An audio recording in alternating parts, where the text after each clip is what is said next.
Right, 20 February 2020.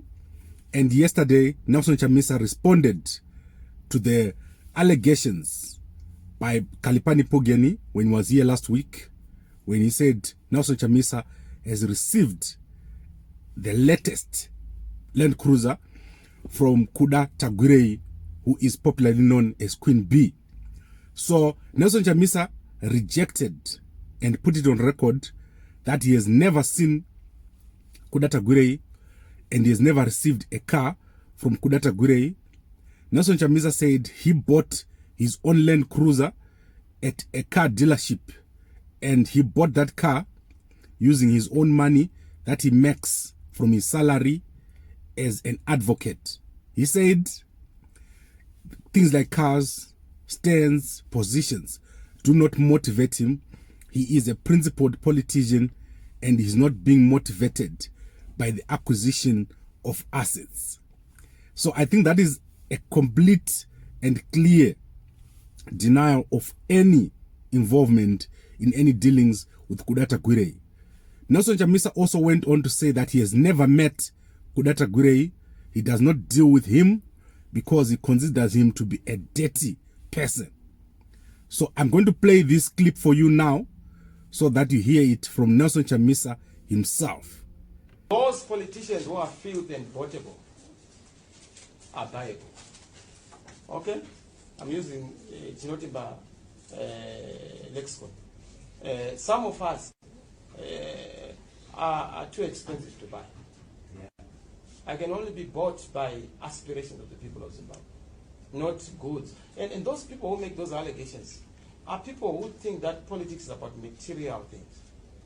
And that when you get a car, or when you get a seat, or when you get a stand, then that's the definition of politics. For some of us, politics is defined beyond personal issues. I'm an advocate, not a Mickey Mouse advocate, a real advocate. I earn a salary, and I work for my things. So I would not want to be bribed by a debt man. Tagwirei is a debt man. I have no contact with Tagwirei. I have problems with the way he does politics. I am not capturable. I am not a person who would be found in those sort of things. Yes, I drive a Land Cruiser, but certainly a second-hand Land Cruiser, which we actually bought at a car sale. And we are a modest party. We don't go for these lofty things. You will never see us driving those expensive cars that you are alleging, because we don't believe in those things. So that's a clear explanation. I don't think there is anything more to add to what Nelson Chamisa has said. And it's now up to Kalipani Pugeni if he still insists that Nelson Chamisa got the Land Cruiser to prove it. So if Nelson Chamisa doesn't want to sue Kalipani Pugeni, if he feels that what he said is enough, then that's adequate for him. But if Kalipani Pugeni feels that he has to show the public that it's actually Nelson Chamisa who is corrupt, then it's up to him to provide us with the evidence. And I want you to listen to what Kalipani Pugeni said last week when he was here. Italy was receiving money from ZANU-PF. I think the world has been treated to the reality that Chamisa and the alliance is receiving money from ZANU-PF. And you guys are not even making these headlines. How is that fair reporting? How is that fair inquiry? Because Tagwirei, by the way, whom we've been told that is one of, is it Queen B? You know, one of the biggest cartel bosses and whatever. Do you know that, and I'm telling you this, as I'm putting this on record, you can break with it as breaking news, by the way, okay, so that he can either take me to court or Chamisa can take me to court. He bought Chamisa recently, I think it's a month or two ago, he bought him the latest Land Cruiser, V8. There, okay. You have it. Kuda Tagwirei bought. Yes, I'm giving you, I'm on record. This is my face. I'm sober. You know, I don't drink, I don't smoke. I'm as sober as they come. I'm putting it on record. He bought him. Let him deny it. I'm going to ask Chamisa. Yes, you can ask him. And obviously, Chamisa is going to see this video. Yes, you can ask him. He was bought a Land Cruiser by Tagwirei. Okay. A month or two ago. I'm telling you. So, how do we as ordinary people... No. I'm saying to you, I want you to be excited, you know, about this news, because we are so excited about nothing, really. Linda said nothing. I'm giving you something on record. I'm saying... So, in short, the Land Cruiser is there, but it was not bought by Tagwirei. This Land Cruiser was bought by Nelson Chamisa using his own money. Now, I want to go to the question of whether, as a media house, we should publish allegations such as the one that was made by Kalipani Pugeni. And I would like to say I would defend the position that we took to publish the allegation. If someone says, I know that this happened and I stand by it, and the person can sue me, there is nothing as certain as that. That is evidence. The person is there. If the person is wrong, then obviously the people should take them, the responsible people or the implicated people should take that person to court. So in this instance, I feel that we did the right thing by publishing. We got a lot of backlash, a lot of calls, and a lot of people feel that we should not give Pugeni a stage to talk at Gambakwe Media. But as I always say, I am going to be giving any person that want to speak, even a ZANU person, I'll give them a stage to speak. Because that is the opposite of what ZBC, newspapers, and like Zim papers, and all the other state-controlled media is doing. What these guys are doing is, we only allow you to speak. We only give you a platform if you are saying what we agree with. So as a media house, I think this is the time to do something different. So Kalipani Pugeni, if he wants to talk about Pollard, if he wants to talk about his MDCT, he's always going to get a platform. If another person wants to come, you have seen Mr. Matapo here, you have seen Jonasi. People keep asking me, why do you allow these guys to speak? The question is, why should they not be allowed to speak? Because a free press is the foundation of all democracy. If people talk, even a person that you do not expect is going to bring out the truth. There are things that Jonas has said here which have turned out to be true. There are things that Mr. Matapo has said here that have turned out to be true. There's a lot of things that make sense that Kalipani Pugeni has said here. So it's essential for our media houses to give a platform to everybody. And I want to go a bit further. And I want to explain why I got this philosophy or where I got this view. I have worked over the past 5 years with almost all the political parties in Zimbabwe.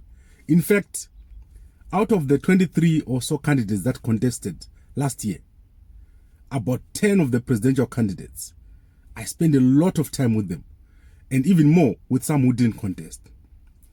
I know a lot about what happens behind the scenes in political parties. Political parties in Zimbabwe and their leaders, they are very unique. And most people, they do not understand what really goes on. When you look at someone now on stage, when you look at someone like Nelson Chamisa now presenting a speech, many people do not understand what goes on behind the scenes. I have been in a unique position to be behind the scenes with most of the political parties. And it will surprise you what kind of people these people are. They are just ordinary people like you and me. But they've got this ability to take a crowd and make the crowd believe that they are special human beings. But everyone has got weaknesses, and I've been exposed to these weaknesses among our political leaders by just being with them when they're not presenting, when they're just sitting. Imagine yourself, you've never seen Nelson Chamisa, then you spend an hour with him. Or you've never seen Kosana Moyo, you spend a day with him. At the end of that day, your view will be different about that politician. When I started out, I made the mistake of being too closely related to politicians. I remember there was a time when I worked with the team of Maimjuru. I was covering them, giving them press. But as time got on, I became too close to that team, to the extent that I became almost like a part of the organization. This is the same thing that happens to media, especially if you're covering the MDC. If you're not careful, you end up believing that you have to just agree with everything that is said in the MDC. But if you're a media house, there is a point when you have to stand back, separate yourself, and start to question, is this the direction that we want to take? As an alternative, if the MDC was to come into power, is this what we want them to do? Especially in issues of state capture. If Nelson Chamisa is captured now, and by the time he gets into office, he is going to be just as bad as ZANU-PF, because the people that have captured ZANU-PF are the same people that are trying to capture everybody. So this is where we need a strong media which is going to stand whenever an allegation is made that someone like Tagwirei is interacting with Nelson Chamisa, is giving him a car or is giving him fuel. That needs to be given prominence. And this is the reason why I made that decision to publish this story. And every time there's something which comes up, we need to publish it. And no matter how much pushback I'm going to get, we're going to continue to publish this kind of stories, because we need a strong media that is going to help to shape our future leadership. Right. I hope this clearly explains everything that has happened. Nelson Chamisa has rejected the accusation that he got a car from Tagwirei. He says he does not deal with Tagwirei, who is a dirty man. So it's up to Kalipani Pugeni now. If he still insists, then he must produce the evidence. Otherwise, he might have to apologize to Nelson Chamisa. Right, thank you very much for watching. If you're watching this on WhatsApp, please send it to as many people as possible.